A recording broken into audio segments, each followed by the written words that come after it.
El vaso de agua temblaba en mi mano mientras escuchaba detrás de la puerta entreabierta. La medicina de la vieja ya está ajustada, susurró la voz de mi nuera Carmen al teléfono. En 2 semanas, máximo 3, todo será nuestro.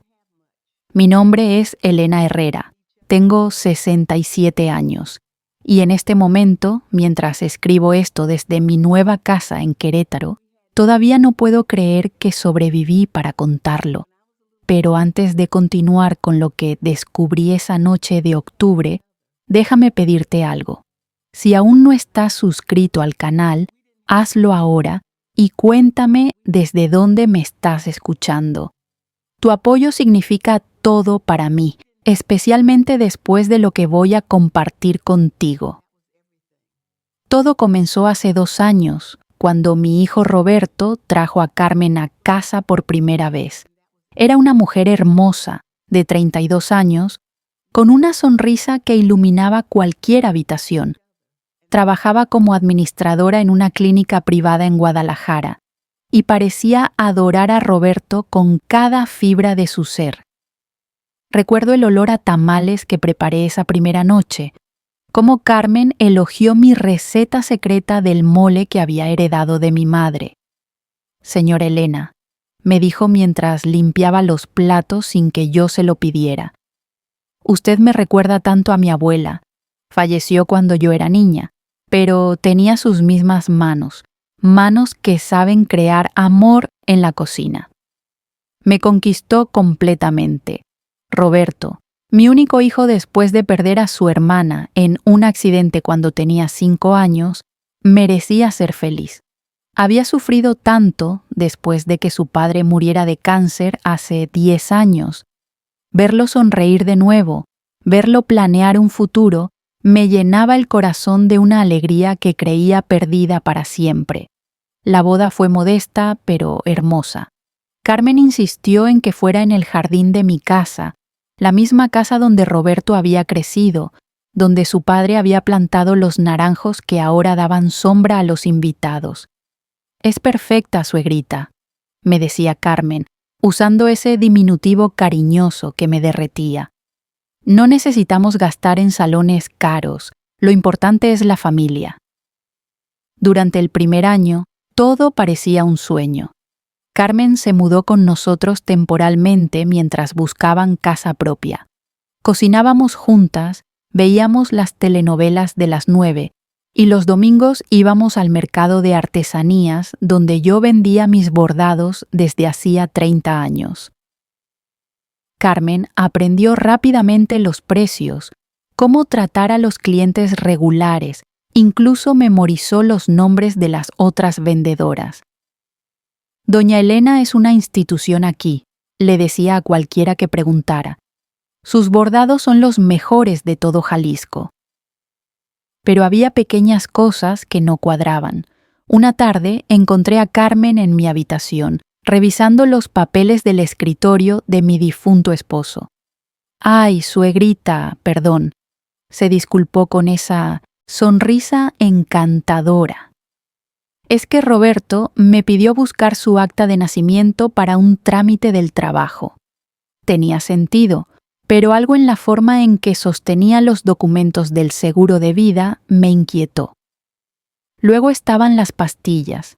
Yo tomaba medicamentos para la presión y el corazón desde hacía años, siempre las mismas, siempre a la misma hora.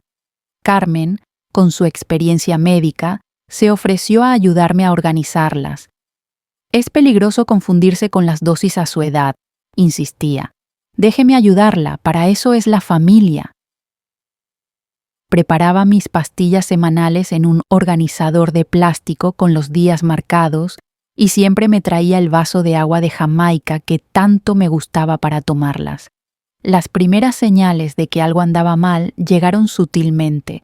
Mareos que nunca había tenido antes, una fatiga extraña que me dejaba sin aliento, subiendo las mismas escaleras que había subido por 40 años. Es la edad, suegrita, decía Carmen con preocupación genuina en la voz. Debería ver a mi doctor, es muy bueno. pero yo tenía a mi cardiólogo de toda la vida, el doctor Mendoza, que me había tratado desde que Fernando, mi esposo, enfermó. Una noche Roberto llegó tarde del trabajo. Escuché voces alteradas desde la cocina. «No podemos esperar más», decía Carmen. «Las deudas no esperan». Roberto respondió algo que no alcancé a escuchar, pero Carmen subió el tono. «Tu madre tiene suficiente para salvarnos a todos. La casa sola vale millones, sin contar los ahorros, el dinero del seguro de tu padre. ¿Por qué tiene que vivir una sola persona con tanto mientras nosotros nos ahogamos?» Me quedé helada en el pasillo. ¿Deudas? Roberto nunca me había mencionado problemas económicos. Trabajaba como ingeniero en una constructora respetable, o eso creía yo.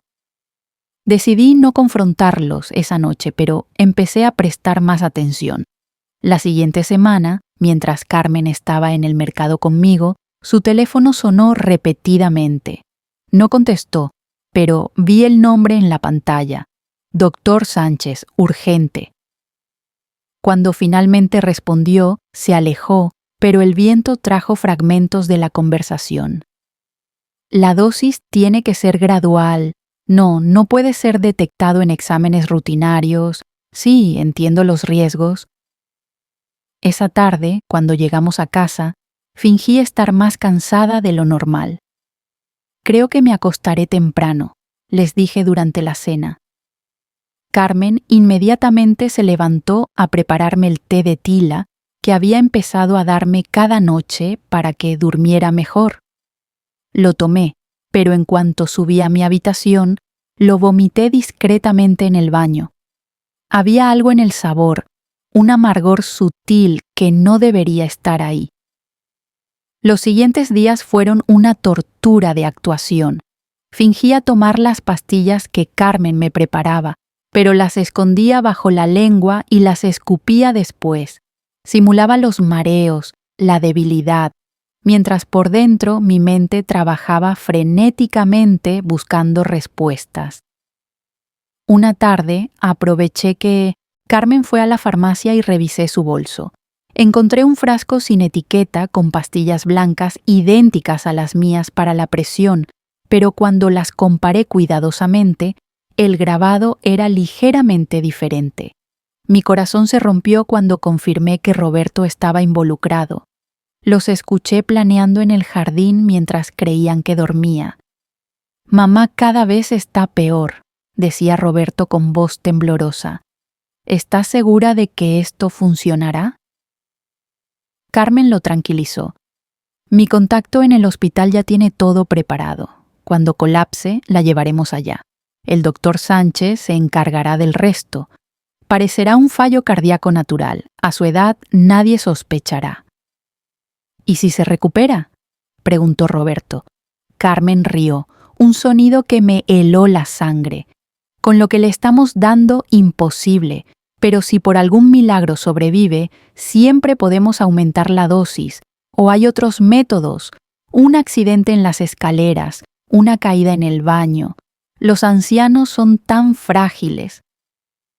Lloré en silencio esa noche, no por mí, sino por el hijo que había perdido sin darme cuenta. ¿En qué momento mi Roberto, mi niño dulce que me traía flores silvestres del campo, se había convertido en esto? Pero no había tiempo para lamentaciones, necesitaba ayuda, y la necesitaba rápido. La providencia llegó en forma de Esperanza Delgado, una vieja amiga de la secundaria que ahora trabajaba como fiscal en delitos contra adultos mayores. Nos encontramos casualmente en el mercado, aunque yo había planeado cada detalle.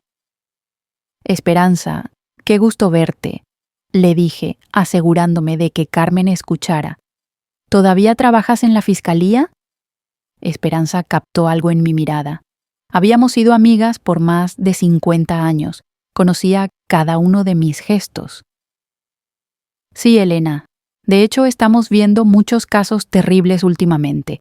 Familiares que envenenan a sus mayores por herencias. Es una epidemia». Vi a Carmen tensarse desde el rabillo del ojo. «¡Qué horror!», respondí manteniendo la voz casual. ¿Y cómo se dan cuenta? Esperanza me siguió el juego perfectamente. Siempre dejamos señales. Los criminales se confían, pero nosotros tenemos métodos, grabaciones, análisis de sangre especiales, testimonios, nadie escapa. Esa tarde, mientras Carmen preparaba la comida, le envié un mensaje a Esperanza desde el baño. Necesito ayuda urgente. Me están envenenando. Ven sola, no confío en nadie más. Esperanza llegó al día siguiente mientras Carmen y Roberto estaban en el trabajo. Trajo a un detective, Miguel Torres, especializado en estos casos. Me tomaron muestras de sangre, de las pastillas falsas, instalaron micrófonos ocultos en lugares estratégicos. Elena, me dijo Esperanza tomando mis manos, vamos a atraparlos, pero necesitas ser fuerte. Sigue fingiendo, sigue tomando las pastillas falsas que te dimos nosotros. Son idénticas, pero inofensivas. Y esto, me dio un collar con un dije de la Virgen de Guadalupe. Tiene un botón de pánico. Presiónalo si estás en peligro inmediato. Las siguientes 2 semanas fueron las más difíciles de mi vida. Tuve que mirar a mi hijo a los ojos cada día, sabiendo que estaba planeando mi muerte. Tuve que sonreírle a Carmen mientras ella aumentaba la dosis del veneno, frustrada porque yo no empeoraba lo suficientemente rápido. Quizás su cuerpo es más resistente, la escuché decirle al doctor Sánchez por teléfono. Duplique la dosis entonces, fue la respuesta. El clímax llegó un jueves por la tarde. Carmen había preparado un té especial, una receta nueva de hierbas medicinales que insistió debía tomar completo. Esta vez, el amargor era imposible de disimular. Fingí beberlo todo mientras ella miraba, luego simulé un colapso dramático. Mientras caía, presioné el botón del collar. ¡Roberto!, gritó Carmen. ¡Ya está! ¡Llama al doctor Sánchez! Mi hijo entró corriendo y por un momento vi un destello de algo en sus ojos. Arrepentimiento, dolor, pero fue rápidamente reemplazado por determinación. Mamá, aguanta, te llevaremos al hospital. No, al Hospital San Rafael, insistió Carmen, donde trabaja el doctor Sánchez. Pero antes de que pudieran moverme, la puerta principal se abrió de golpe. Esperanza entró con un equipo de policías y paramédicos reales. «¡Alto! ¡Nadie se mueve!», ordenó el detective Torres. Carmen intentó correr hacia la puerta trasera, pero había más oficiales esperando. Roberto se quedó paralizado, mirándome con una mezcla de shock y traición, como si yo fuera la que lo había traicionado a él. «Señora Elena, ¿está bien?», preguntó Esperanza en voz alta, mientras los paramédicos reales me revisaban. Me incorporé lentamente, quitándome la máscara de víctima indefensa. «Estoy perfectamente bien, gracias.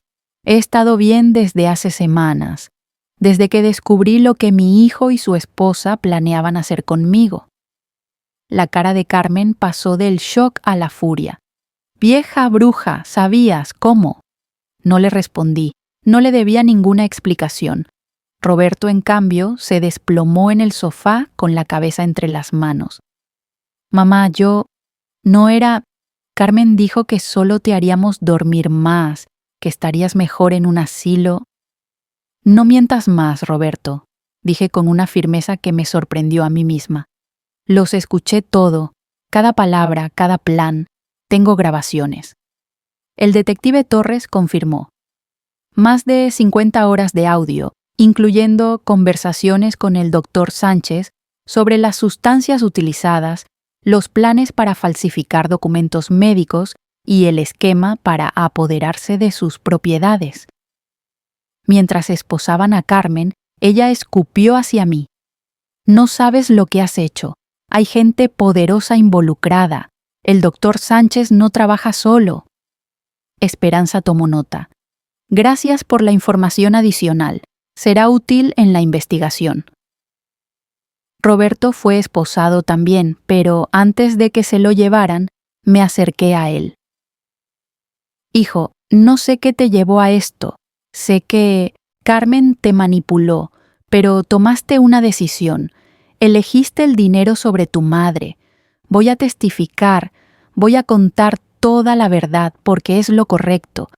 Pero quiero que sepas que a pesar de todo, una parte de mí siempre amará al niño que fuiste, no al hombre en que te convertiste.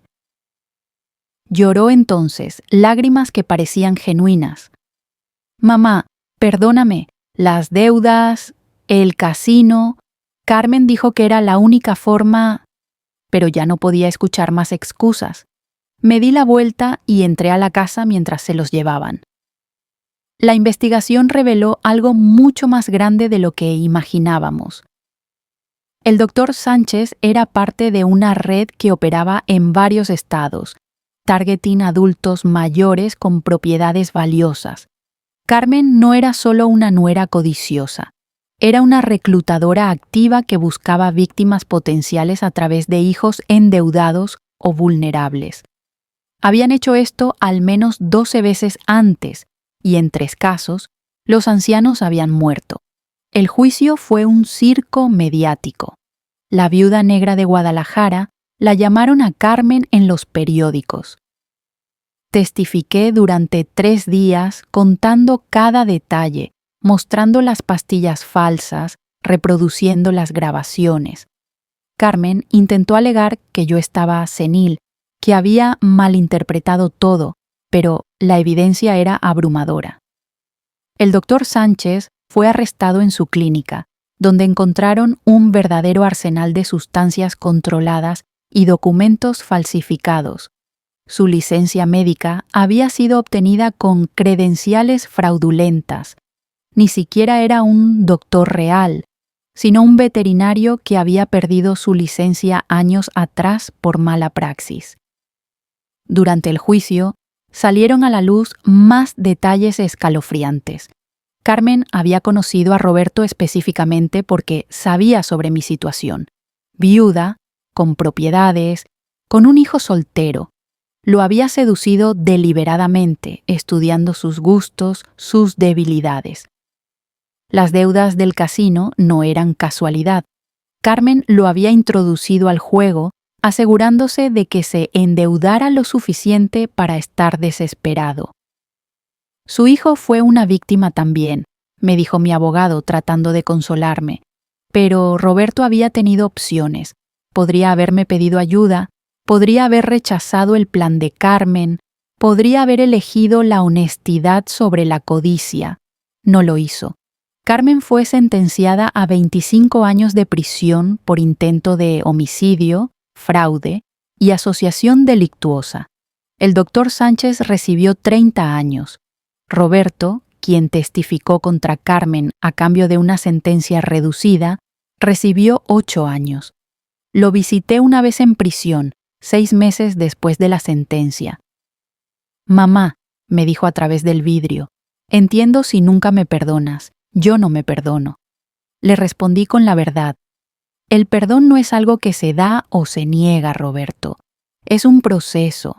Tal vez algún día, cuando salgas, cuando hayas pagado tu deuda, podamos intentar construir algo nuevo. Pero el hijo que conocí murió el día que decidiste que mi vida valía menos que el dinero. No he vuelto a visitarlo. Recibo cartas suyas cada mes, las guardo sin abrir en una caja. Quizás algún día tenga la fuerza para leerlas. La casa donde viví 40 años la vendí. No podía seguir viviendo entre esos muros que habían escuchado conspiraciones de muerte. Con el dinero, me mudé a Querétaro, a una casa más pequeña pero llena de luz, con un jardín donde cultivo tomates y chiles. Mis nuevos vecinos no conocen mi historia y prefiero que siga así. Pero no me quedé callada sobre lo que pasó. Empecé a dar charlas en centros comunitarios sobre las señales de abuso a adultos mayores. Me sorprendió cuánta gente se acercaba después con historias similares, con sospechas sobre sus propios familiares. Fundé un grupo de apoyo, Voces Plateadas, donde los adultos mayores pueden compartir sus preocupaciones en un espacio seguro. Esperanza me ayudó a establecer un protocolo con la Fiscalía. Ahora, cualquier persona mayor que sospeche estar en peligro puede pedir una revisión de bienestar confidencial. En el primer año, salvamos a 17 personas de situaciones similares a la mía. Una tarde, mientras preparaba mole en mi nueva cocina, recibí una visita inesperada. Era María, la hermana de Carmen que nunca conocí durante el matrimonio. «Señora Elena», dijo con lágrimas en los ojos, «vengo a pedirle perdón en nombre de mi familia. Carmen siempre fue diferente, manipuladora, fría. Intentamos advertirle a su hijo, pero ya era tarde». Le ofrecí café y la escuché. Me contó sobre la infancia de Carmen, sobre los primeros signos de su sociopatía, sobre otras víctimas que la familia había tratado de compensar en silencio. «Usted fue la primera que la detuvo», me dijo, «la primera que fue más lista que ella». No me sentí lista. Me sentí afortunada de haber descubierto el plan a tiempo, de haber tenido una amiga como Esperanza, de haber sobrevivido. Pero, sobre todo, me sentí responsable de usar mi experiencia para proteger a otros. Han pasado 2 años desde aquella noche, cuando escuché a Carmen hablar sobre ajustar mi medicina. Mi salud está perfecta. Resulta que los mareos y la fatiga eran efectivamente causados por las sustancias que me daban. Mi cardiólogo está asombrado de lo bien que estoy para mi edad. A veces, cuando estoy en el jardín y el sol calienta mi cara, pienso en Roberto. Me pregunto si en prisión habrá encontrado algo de claridad, si comprende realmente la magnitud de lo que estuvo a punto de hacer. Me pregunto si Carmen todavía tiene poder sobre él, incluso desde su celda. Hace una semana recibí una llamada de Esperanza. «Elena, atrapamos a otros 3 grupos operando con el mismo método. Tu caso abrió una investigación nacional. Has salvado docenas de vidas». Pero no se siente como una victoria, se siente como una guerra que nunca debería haber existido, donde los soldados son ancianos defendiéndose de sus propios hijos. Mi historia se volvió viral en las redes sociales después de que una periodista la cubriera. Recibo mensajes de todo México y más allá, de hijos preocupados por sus padres, de padres preocupados por las parejas de sus hijos. «¿Cómo supiste?», preguntan todos. La respuesta es simple y compleja a la vez. Conocía a mi hijo. Cuando alguien que amas cambia tan drásticamente, cuando la codicia reemplaza al amor, cuando los secretos empiezan a acumularse, tu instinto te alerta. El truco está en escucharlo. Ahora vivo cada día con propósito renovado. Adopté un perro, un mestizo llamado Guardián que ladra a cualquier extraño que se acerca demasiado. Tomo clases de pintura los martes, yoga los jueves. Los domingos voy al mercado, no a vender bordados, sino a comprar flores frescas para mi nueva casa. Pero las noches son las más difíciles. Cuando la casa está en silencio y Guardián duerme a mis pies, a veces escucho ecos de voces fantasmas. La risa de Roberto cuando era niño, los halagos falsos de Carmen, el tintineo de las pastillas venenosas en el frasco. Me levanto entonces, preparo té de manzanilla, yo misma, siempre yo misma, y leo hasta que el sol sale. Un día, mientras daba una charla en un asilo, una anciana levantó la mano temblorosa. «Señora Elena, ¿cómo vive con la traición? ¿Cómo sigue adelante sabiendo que su propia sangre quería hacerle daño?» Le respondí con honestidad. «No vives con ella, vives a pesar de ella. Cada día eliges levantarte, elegir confiar en otros, elegir no dejar que el veneno de la traición pudra tu capacidad de amar. Es una decisión diaria y algunos días son más difíciles que otros. La investigación sobre la red criminal continúa expandiéndose. Resulta que operaban en conexión con notarios corruptos, funerarias que aceleraban cremaciones para destruir evidencia, y hasta jueces que validaban testamentos falsificados. Mi caso fue la primera pieza de dominó que cayó, exponiendo un sistema de explotación que había operado impunemente durante años. Hace un mes, testifiqué ante el Congreso sobre la necesidad de leyes más estrictas para proteger a los adultos mayores. No somos desechables, les dije a los diputados. No somos obstáculos entre nuestros hijos y su herencia. Somos personas con derechos, con dignidad, con el derecho fundamental a vivir sin miedo en nuestros propios hogares. La ley Elena Herrera está ahora en proceso de aprobación. Establecería revisiones obligatorias cuando hay cambios súbitos en testamentos, poderes notariales, o cuando adultos mayores son ingresados repetidamente a hospitales por las mismas condiciones. No es perfecta, pero es un comienzo. A veces recibo cartas de otras Elenas que sobrevivieron intentos similares. Formamos una red informal de apoyo, compartiendo estrategias, recursos legales y, sobre todo, la certeza de que no estamos solas. Una de ellas, Dolores de Monterrey, me escribió: «Usted me dio el valor para denunciar a mi hija. Ahora duermo sin miedo por primera vez en años, pero también recibo cartas de odio. Familiares de personas arrestadas por casos similares me culpan por destruir familias, por no entender el amor duro, por exagerar malentendidos. Las leo todas, las archivo, las entrego a Esperanza por si contienen amenazas creíbles. No me arrepiento de nada. Prefiero ser odiada y estar viva que ser amada y estar muerta». El mes pasado, algo inesperado sucedió. El doctor Mendoza, mi cardiólogo de confianza, me llamó. «Elena, necesito contarte algo. Hace 2 años Carmen vino a mi consulta. Quería información sobre tus medicamentos, dijo que estaba preocupada. Me pareció extraño y no le di detalles, pero debí haberte alertado. Lo siento mucho». No lo culpé. ¿Cómo podría haber imaginado que una nuera aparentemente devota estaba planeando un asesinato? Pero su confesión me hizo pensar en cuántas señales ignoramos por cortesía, por no querer causar problemas, por no parecer paranoicos. Ahora enseño a la gente a confiar en sus instintos. Si algo se siente mal, probablemente lo está. Si alguien insiste demasiado en manejar tus medicamentos, tus finanzas, tu vida, es una señal de alarma. El amor verdadero respeta la autonomía. El control disfrazado de cuidado es otra cosa completamente. Esta mañana, mientras regaba mis tomates, mi vecina, una joven madre llamada Patricia, me trajo pan dulce recién horneado.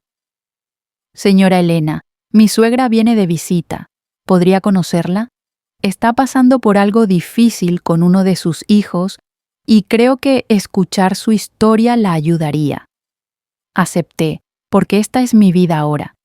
Soy la mujer que sobrevivió, la que expuso la red, la que se negó a ser una víctima silenciosa.